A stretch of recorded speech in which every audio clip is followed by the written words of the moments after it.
Hi, Recovery Girls. Misty here. Thanks for joining me today. I want to talk to you a little bit about step 4.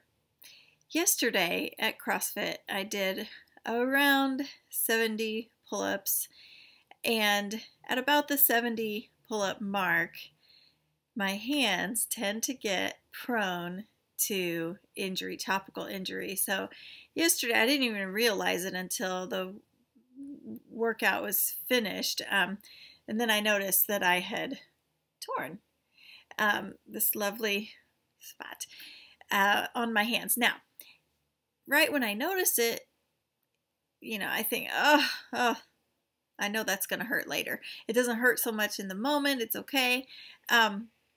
Later on, though, when I go home to wash off all the chalk and stuff off of my hands, the water alone, just the water, is almost like lighting just a flame under my hand and burning on my skin. This is super, super sensitive, and it hurts for days.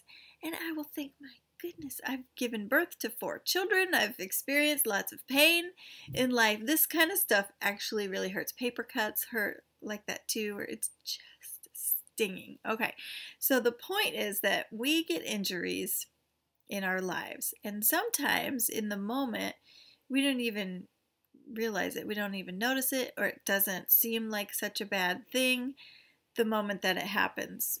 But our injuries can cause pain for days, weeks, months, and years if it goes untreated.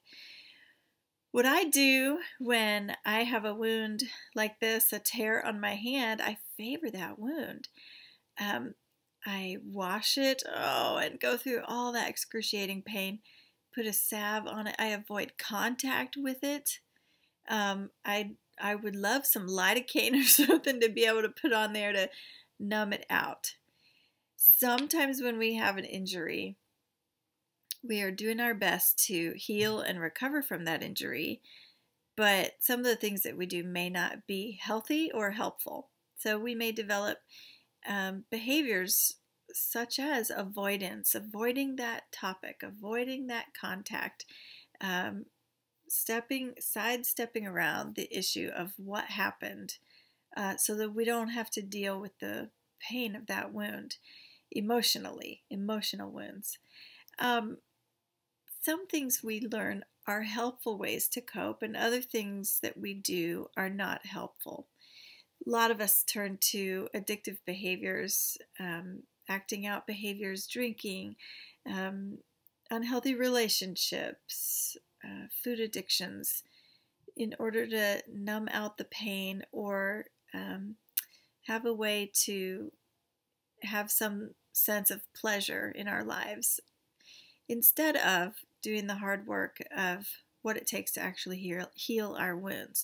So step 4, which is something we usually talk about in April in recovery circles, just because it's the 4th month, tells us that we made a searching and fearless moral inventory of ourselves. And this is where we get to look at what actually happened in our lives. There are lots of different models for the 4th steps. There are really great ones for every type of addiction or codependent personality type. Lots of different templates that we can use. But basically, we're taking a look at our lives. What happened? What are our injuries? What's our part in the result of those injuries? Or what's our part in creating the injuries ourselves?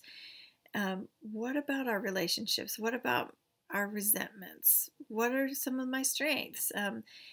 I have one friend in recovery that says it's like going to her pantry and checking through, what does she have and what does she need? Do I have too much peanut butter? Are we running low on peanut butter? Do I really need peanut butter in my life? And just taking a good look at what is there. In this instance, what are the injuries? We can really take a look at what is it, what are our sensitivities, and begin to understand ourselves, understand why we do things the way we do, And super, mega, ultra important is the following, step 5, where we then share that with another human being. We admit to God, to ourselves, and another human being the exact nature of our wrongs. So sharing it with a trusted, safe person can help us gain perspective on what we learn about ourselves in step 4. And then we're going to keep moving through the steps, and God's going to do a work. He does a work in each step, and He will bring that work to completion as we continue to seek Him. So I bless you today. I hope that's helpful to you in your step 4. I pray the knowledge of God's will for you today in that and the power to carry it out. Stay the course in recovery. I'll be on it too.